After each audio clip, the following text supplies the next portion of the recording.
We all have dark periods in our lives. We all face difficulties that seem insurmountable. We all encounter setbacks. And when we do, we're often tempted to throw in the towel. Most philosophers have tried to help us to reduce the amount that we suffer. They've offered consoling advice on how to make the pain go away.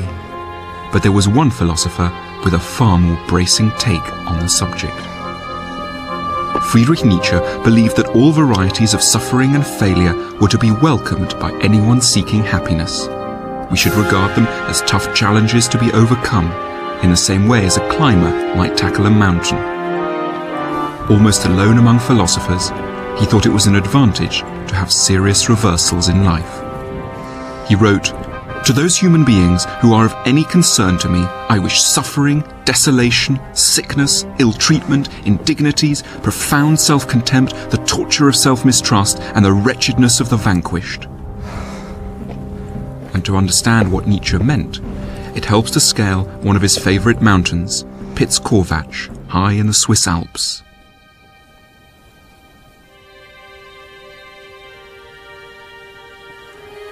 I'm now standing on the top of Piz-Corvatsch, and the view is extraordinary, sublime. There's a complete stillness in the air. Clouds are just drifting over us. We can see clouds below us, and then through the clouds, villages and forests. You feel like you're on the top of the world, and the air is curiously light, and you feel a kind of elated feeling. And I think that here we can start to understand why Nietzsche placed such an emphasis on the tops of mountains. It's at the very top of the mountain that come the finest views, but it's of course extremely hard to get to them. And this is symptomatic of his view that to reach anything that's worthwhile, to reach anything that's valuable, you have to go through an extraordinary amount of effort. Friedrich Nietzsche certainly knew a lot about effort, both physical and mental. His life was one of exceptional hardship. He constantly struggled against illness, dizziness, headaches, vomiting, probably all symptoms of the syphilis he picked up in a Cologne brothel as a student. He was forced on a restless journey around Europe in search of somewhere where the climate wouldn't upset his delicate constitution. And the place that best agreed with him was Sils Maria, high in the mountains in the southeastern corner of Switzerland.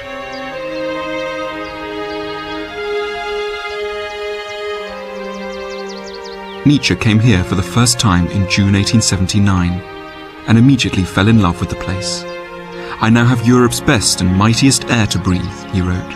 "Its nature is akin to my own." He spent 8 summers in Sils Maria, living in this barely furnished room rented from a farmer.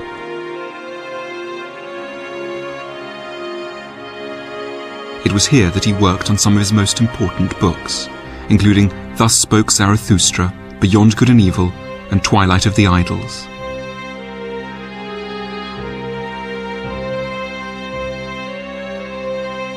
But his work enjoyed little success in his lifetime. Although he'd been made a professor by the age of 24, he was completely out of tune with his colleagues and was finally forced to retire at the age of 35. For the rest of his life, he had very little money, and the many books he worked on here went largely unread.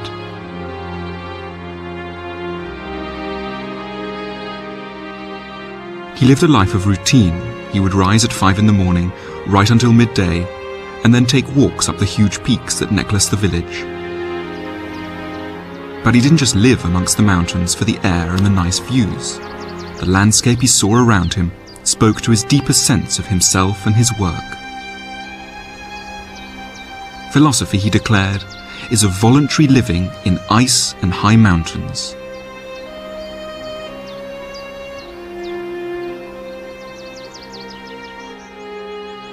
Nietzsche's love life was as disastrous as his professional career.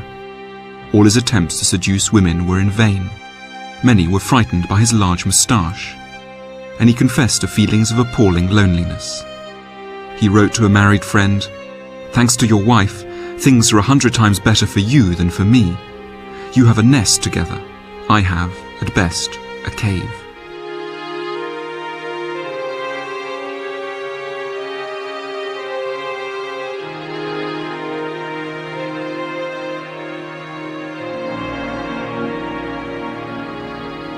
Nietzsche immersed himself in philosophy, but his working life was cruelly cut short. He ended his days in madness, having famously broken down and embraced a horse in Turin in 1889. He returned to his boarding house, danced naked, thought of shooting the Kaiser, and believed himself to be, amongst others, Jesus, Napoleon, Buddha, the King of Piedmont, and Alexander the Great. He was bundled into a train to Germany and put into an asylum, where he was looked after by his sister and his elderly mother until he died 11 years later at the age of 56.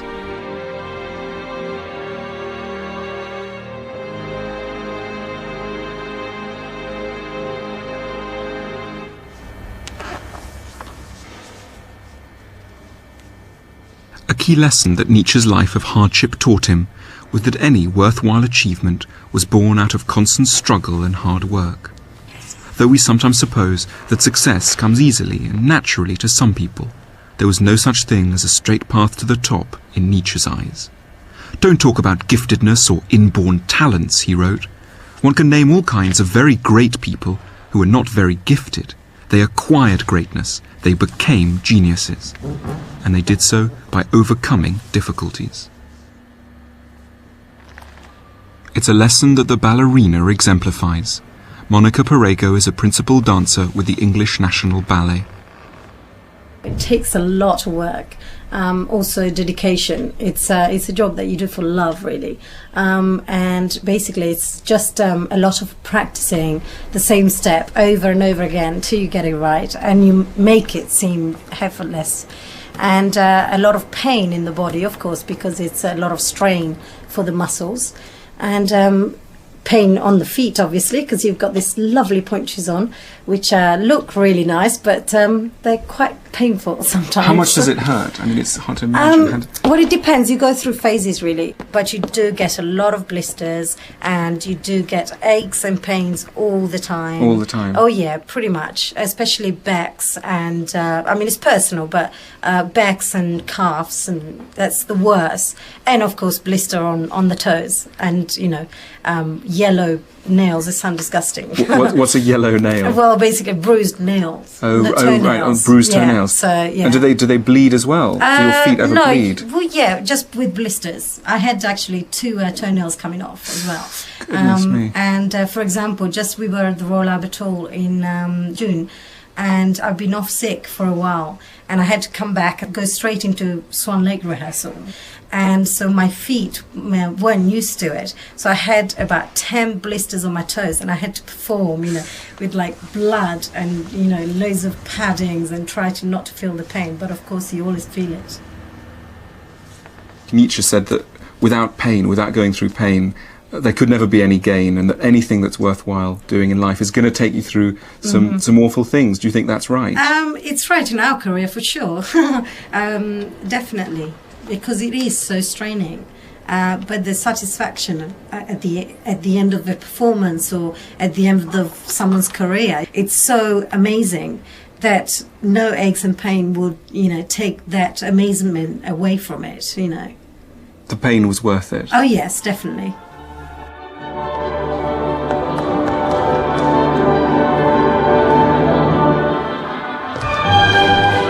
At the heart of Nietzsche's philosophy is a simple idea: difficulty is normal. We shouldn't panic or give up when we experience it.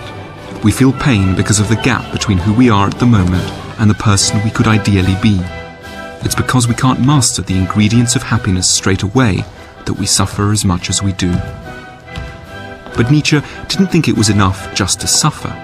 If hardship was all it took in order to be fulfilled, then all of us would be happy.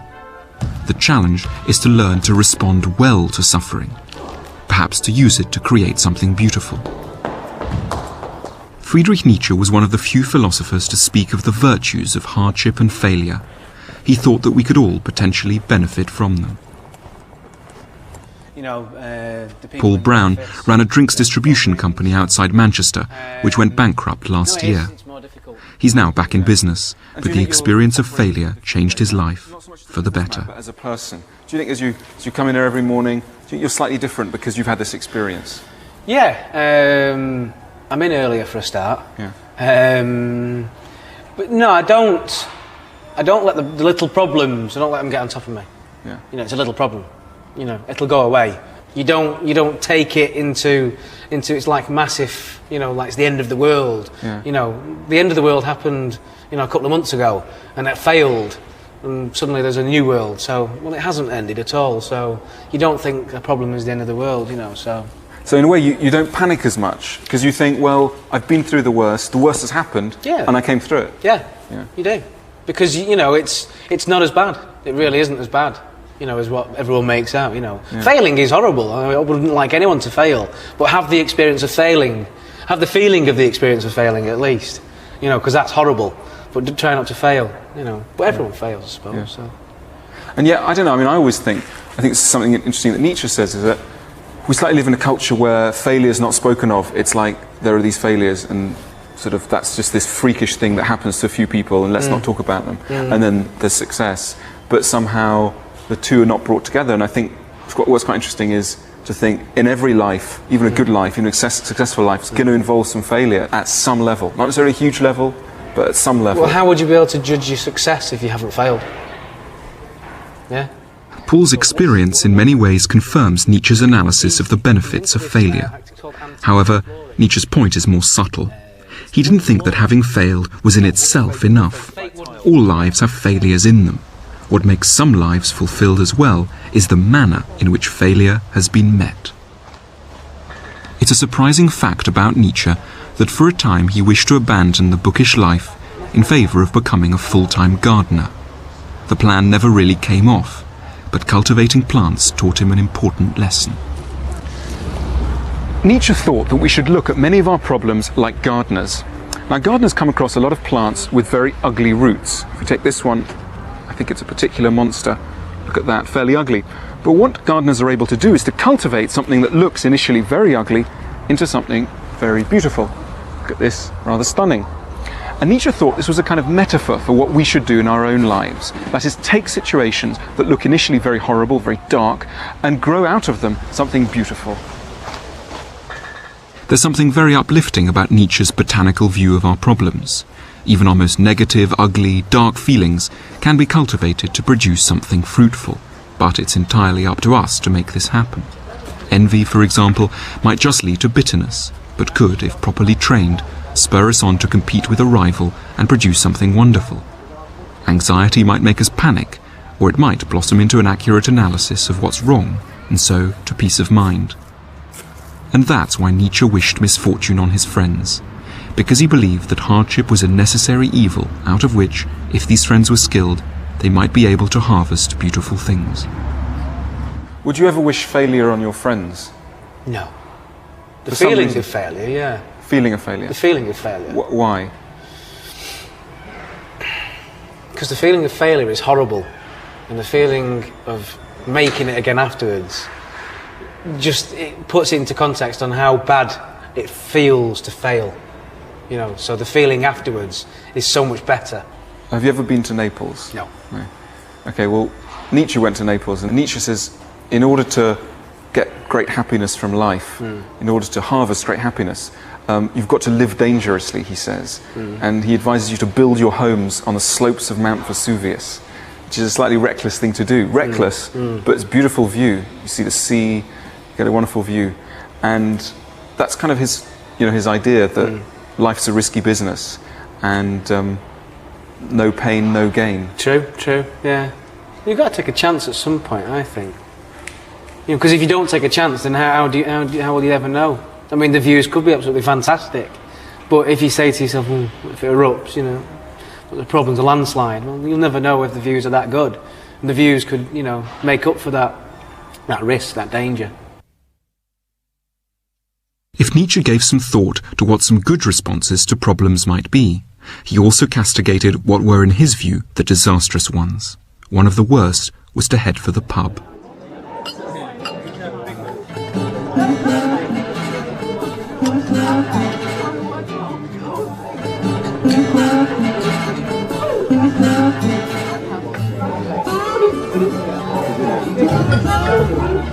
One of the most striking facts about Nietzsche is that he hated drinking alcohol. And this was more than just a personal taste. He believed that anyone with even the slightest interest in being happy should never go anywhere near a drop of alcohol. As he put it, all the more spiritual natures should abstain from alcohol completely. Water always suffices. Water, the Nietzschean drink. To imagine there is benefit in escaping our troubles once in a while with an alcoholic drink or two is to misunderstand completely the Nietzschean analysis of the relationship between happiness and pain. Happiness does not come from escaping troubles, it comes from cultivating them, from turning them to your advantage. The last thing Nietzsche thought we should do with our sorrows is drown them. Our worries are vital clues, telling us what's wrong with our lives and pointing the way to our ultimate improvement.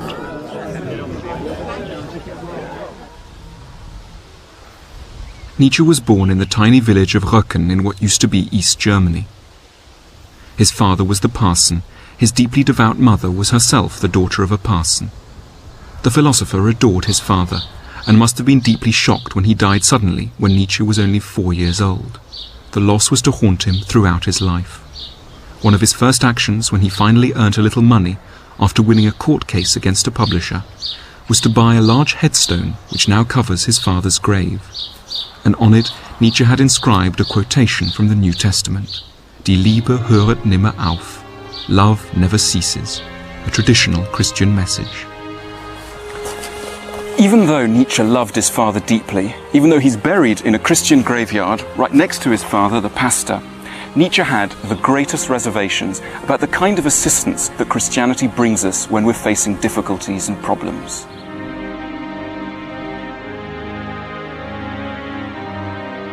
It's striking to visit the house where Nietzsche was born, right under the shadow of the Lutheran church where his father preached, completely unchanged since he lived here. Little Nietzsche must have grown up breathing an intensely religious atmosphere.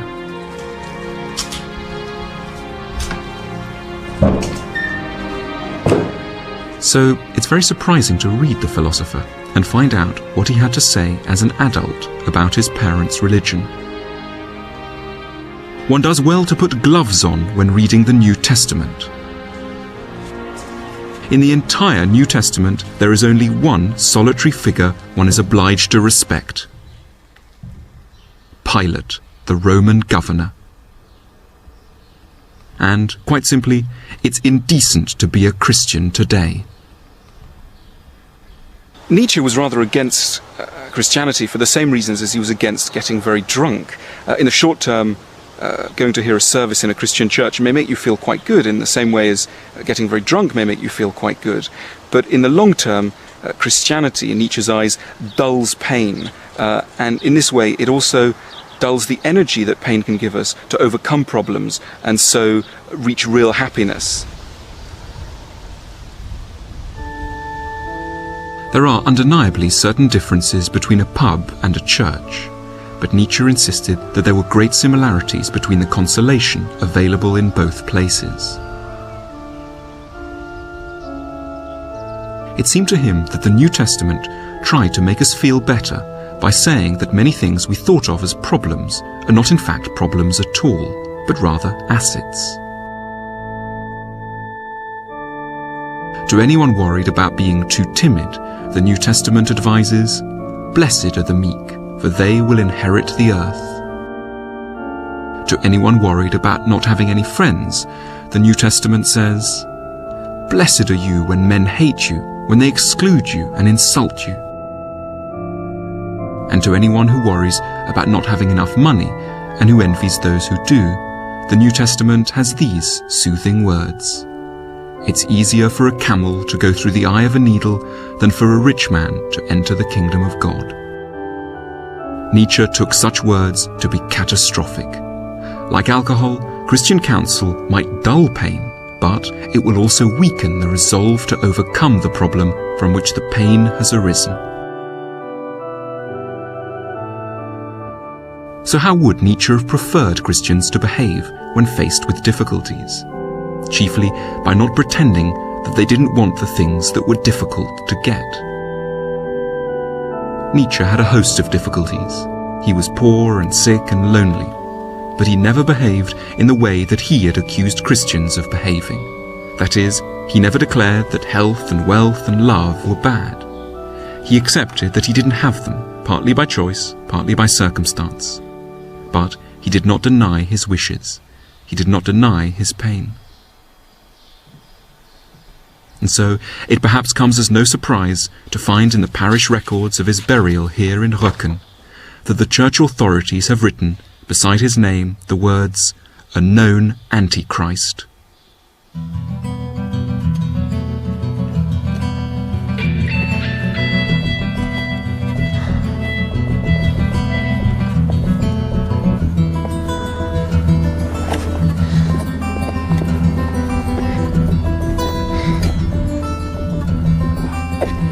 Although his life was hard, we shouldn't think that Nietzsche was miserable all of the time. On the contrary, he often talked about fulfillment, particularly when he was here in the mountains. But when he does talk about fulfillment, he's thinking of something richer than the sort of cozy well-being we might imagine. He writes sarcastically about people who are addicted to the religion of comfortableness. He calls them small, mean people, hiding in forests like shy deer.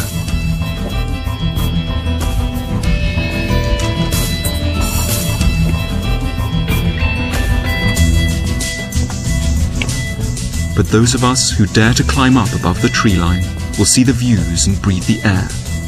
It's then that we'll understand the benefits of abandoning comfort for true fulfillment.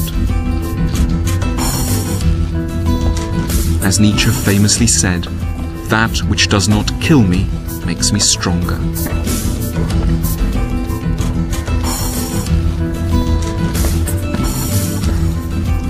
Like every philosopher in this series, Nietzsche was interested in making people happy. However, unlike every other philosopher in this series, he believed that extremes of pain were a vital component in reaching the kind of happiness he had in mind.